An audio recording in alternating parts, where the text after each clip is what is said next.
Пайгамбарыбызга Аллахтын саламы жана салаваты болсун. Аллахым бизди салаваттар менен пайгамбарыбызга жакын кылып, ага болгон сүйүүбүздү күчөтө, акылыбызды курч, зээнибизди өткүр, денебизди кубаттуу кылууңду суранабыз.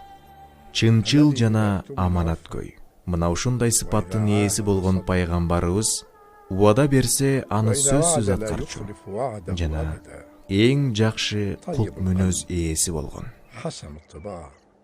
Ал жер жүзүндөгүлөрдү туура жолго чакырып, акыйкатты алып келген пайгамбарлардын эң акыркысы. Саллаллаху алейхи ва саллям.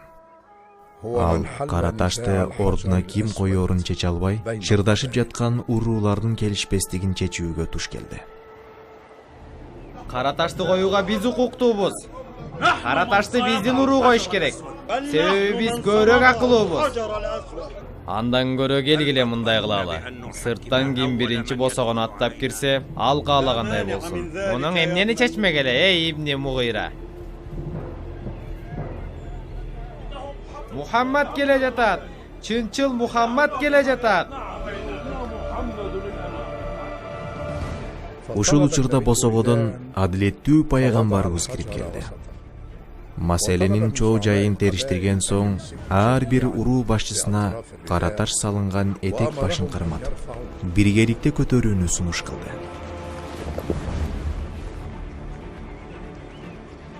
Кара таштын ордуна жакын калганда, аны куттуу колдору менен өзү көтөрүп, жайына койду. Буга баары ыраазы болушту. Саллаллаху алейхи ва саллям.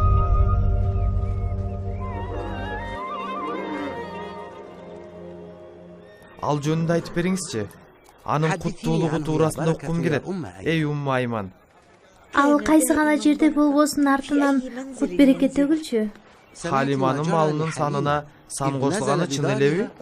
Ооба да, малдарынын сүт толбогон желине сүткө толуп, эт алып, аябай семирип калган. Эл арасында Мухаммад тууралуу аябай кызуу сөздөр жүрүп жатат.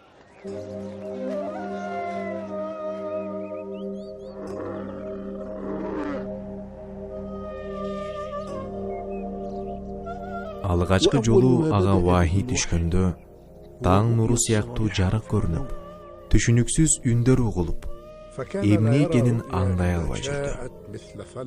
Бул абал кудум жагымдуу түш сыяктуу болчу. Ошол кездери пайгамбарыбыз убактысынын көбүн Хира үңкүрүндө дуа кылып, ибадат менен өткөрчү. Кээде башынан өткөн белгисиз кубулуштарды Хадича энебизге айтып берчү. ثم يرجع إلى خديجة فيتزود لمثلها.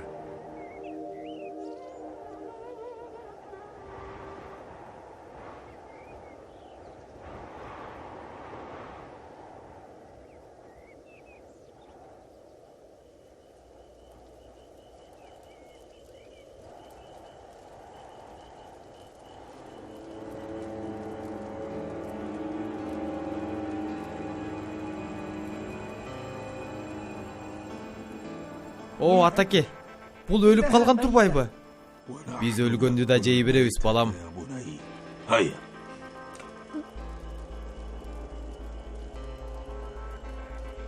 Атаке, бул сасып кеткен турбайбы? Ооба. Балким сойгондон кийин көп көтөрүп калган го. Келбели.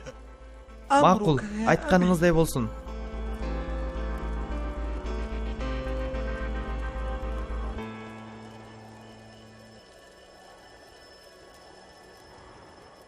Бул курмандыктын урматына мени да уруубуздун аттуу баштууларынын катарына кош. Шаан шөкөт бере көр. Ата, бул эмне? Бул биз ибадат кылчу айкел Кудайыбыз болот.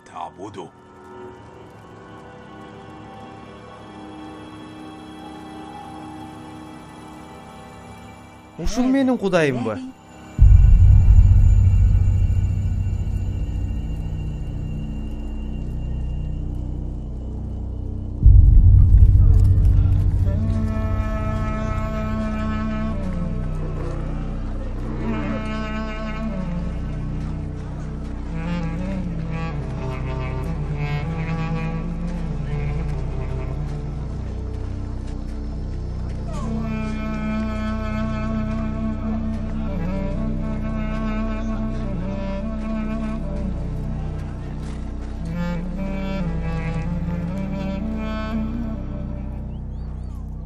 Үйгө кайт эми. Мен жаратканга кайтам. Мухаммад менен чогуу жашайм. Сага тандоо берем. Менби же Мухаммадпы? Мен Мухаммадты тандайм. Ал мени окутту, үйрөттү жана билбегенимди билдирди. Мухаммад чынчыл адам. Эмне? Мен сенин атаңмын. Мени менен чогуу бас дейм. Мен Мухаммад менен чогуу болом.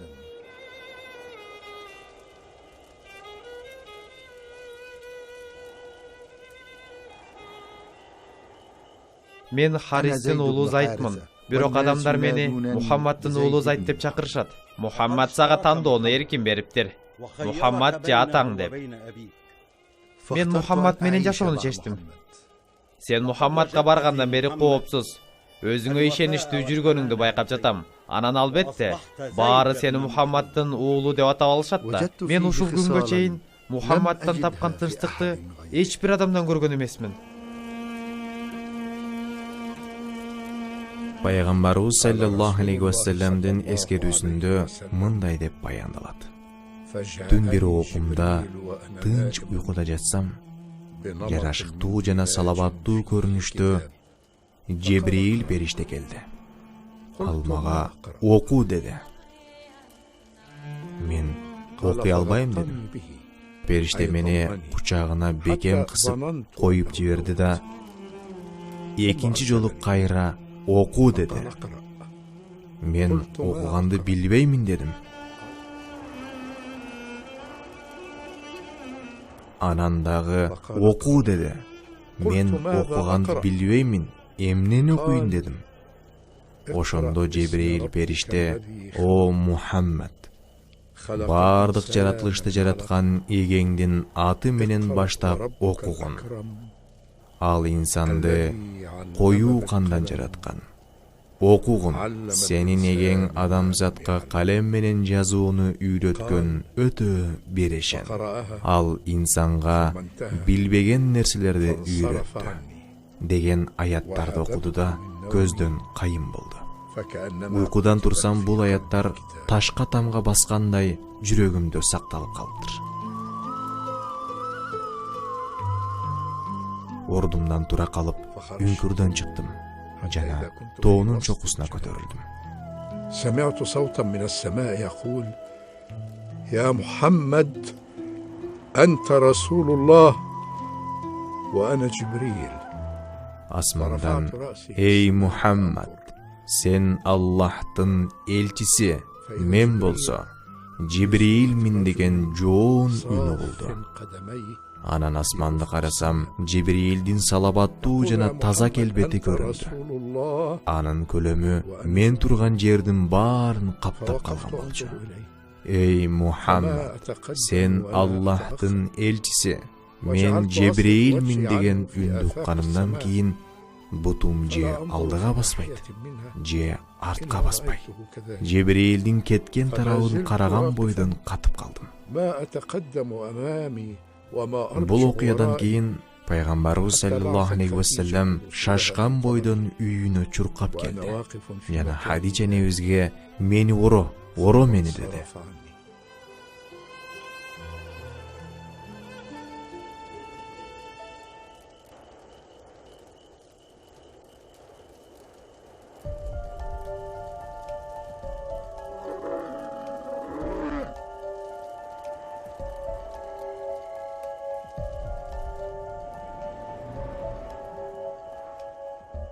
Анда Хадича энебиз: "Сага эмне болду?" деп сурады.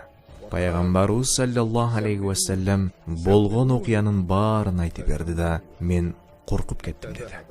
Сен коркпо, капаланба. Аллах сендей кулун эч качан жалгыз калтырбайт, уят кылбайт. Сен чындыгында туура сүйлөйсүң. Аманатка бекем. Туугандарың менен мамилең сылык, коңшу колуңдор менен сый урмат ичиндесиң. Бейбечараларга жардам бересиң. Аларга сый урмат көрсөтөсүң. Жамандык, кырсыкка учурагандарга жардам бересиң. Анан кантип Аллах сендей кулун жардамсыз калтырсын?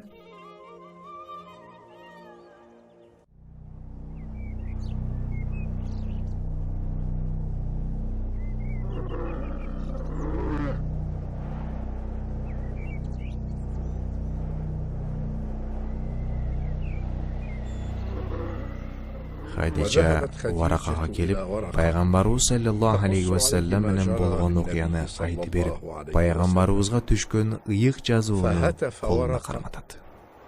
Куддус. Бул баракта жазылгандар улуу пайгамбар Мусага келген болчу. Эй Хадижа, Муса айткан акыйкат пайгамбар келген турбайбы? Чындыгында Мухаммад бүткүл үммөткө жиберилген пайгамбар болуптур. Ага айт, ал эми бекем болсун.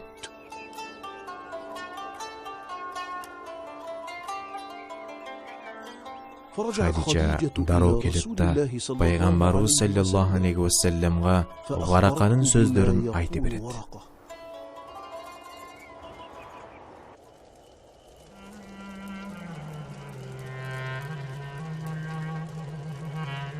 Аллахка ант ичем. Мухаммад бирди алдабаса, кыянаттык кылбаса, эч кимге зыян бербесе, ал акыркы пайгамбар болушу мүмкүн. Баягы күнү эле байкаганмын муну. Аллах өзү ага жардам берет, сактайт. Эй, Саид бин Зайд. Эмне болду сага? Хазраш жана Авс менен болгон согушта отпарас бир жигит акыркы пайгамбардын келгендигин жар салып жүрөт. Мени элчигиле деп жатыптыр.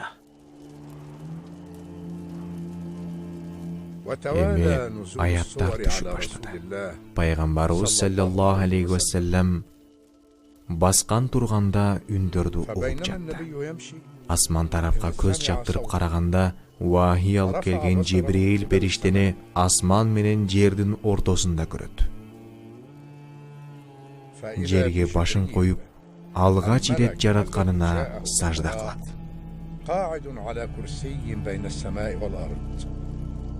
فهوى النبي صلى الله عليه وسلم إلى الأرض.